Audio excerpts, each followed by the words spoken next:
In December 2019, the Chinese authorities notified the world that a virus was spreading through their communities. In the following months, it spread to other countries, with cases doubling within days. This virus is the severe acute respiratory syndrome-related coronavirus 2 that causes the disease called COVID-19 and that everyone simply calls coronavirus. What actually happens when it infects a human, and what should we all do?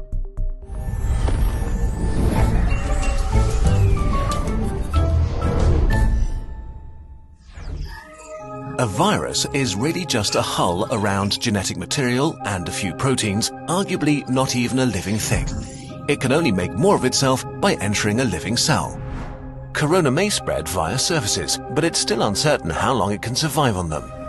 Its main way of spreading seems to be droplet infection, when people cough, or if you touch someone who's ill and then your face, say rubbing your eyes or nose. The virus starts its journey here and then hitches a ride as a stowaway deeper into the body. Its destinations are the intestines, the spleen or the lungs, where it can have the most dramatic effect.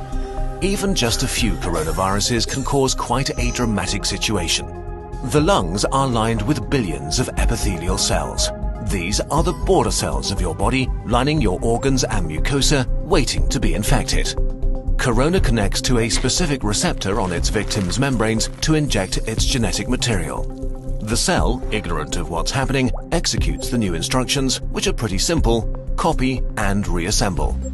It fills up with more and more copies of the original virus until it reaches a critical point and receives one final order: self-destruct. The cell sort of melts away, releasing new corona particles, ready to attack more cells. The number of infected cells grows exponentially. After about 10 days, millions of body cells are infected and billions of viruses swarm the lungs. The virus has not caused too much damage yet, but corona is now going to release a real beast on you, your own immune system. The immune system, while there to protect you, can actually be pretty dangerous to yourself and needs tight regulation.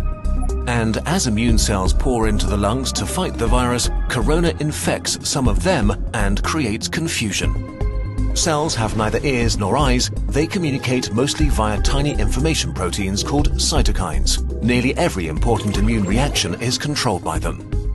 Corona causes infected immune cells to overreact and yell bloody murder.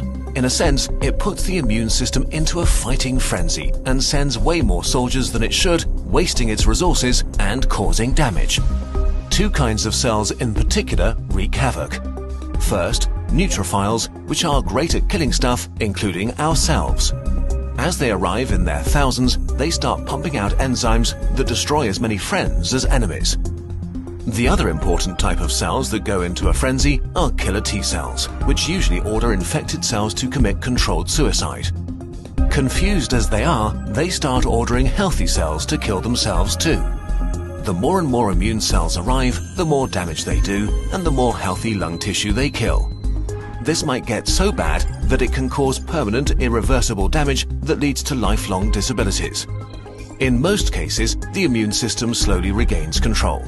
It kills the infected cells, intercepts the viruses trying to infect new ones, and cleans up the battlefield. Recovery begins. The majority of people infected by corona will get through it with relatively mild symptoms. But many cases become severe or even critical.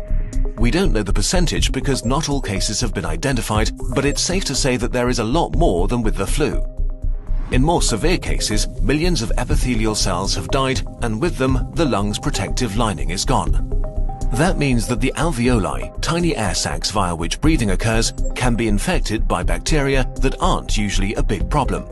Patients get pneumonia, respiration becomes hard or even fails, and patients need ventilators to survive.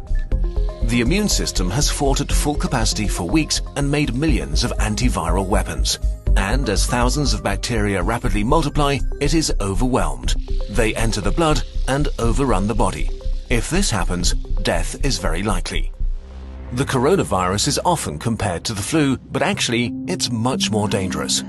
While the exact death rate is hard to pin down during an ongoing pandemic, we know for sure that it's much more contagious and spreads faster than the flu. There are two futures for a pandemic like corona: fast and slow. Which future we will see depends on how we all react to it in the early days of the outbreak. A fast pandemic will be horrible and cost many lives. A slow pandemic will not be remembered by the history books. The worst-case scenario for a fast pandemic begins with a very rapid rate of infection because there are no countermeasures in place to slow it down. Why is this so bad? In a fast pandemic, many people get sick at the same time. If the numbers get too large, healthcare systems become unable to handle it. There aren't enough resources like medical staff or equipment like ventilators left to help everybody. People will die untreated. And as more healthcare workers get sick themselves, the capacity of healthcare systems falls even further. If this becomes the case, then horrible decisions will have to be made about who gets to live and who doesn't. The number of deaths rises significantly in such a scenario. To avoid this, the world, that means all of us, needs to do what it can to turn this into a slow pandemic. A pandemic is slowed down by the right responses, especially in the early phase, so that everyone who gets sick can get treatment and there's no crunch point with overwhelmed hospitals. Since we don't have a vaccine for corona, we have to socially engineer our behavior to act like a social vaccine. This simply means two things: not getting infected and not infecting others. Although it sounds trivial, the very best thing you can do is to wash your hands. Soap is actually a powerful tool. The coronavirus is encased in what is basically a layer of fat. Soap breaks that fat apart and leaves it unable to infect you. It also makes your hands slippery, and with the mechanical motions of washing, viruses are ripped away.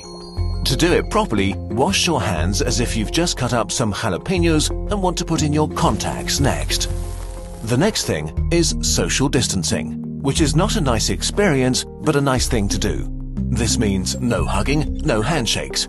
If you can stay at home to protect those who need to be out for society to function, from doctors to cashiers or police officers. You depend on all of them. They all depend on you to not get sick. On a larger level, there are quarantines, which can mean different things, from travel restrictions or actual orders to stay at home. Quarantines are not great to experience and certainly not popular, but they buy us, and especially the researchers working on medication and vaccination, crucial time. So if you are put under quarantine, you should understand why and respect it. None of this is fun, but looking at the big picture, it is a really small price to pay. The question of how pandemics end depends on how they start. If they start fast with a steep slope, they end badly. If they start slow with a not-so-steep slope, they end okayish. And in this day and age, it really is in all of our hands, literally and figuratively.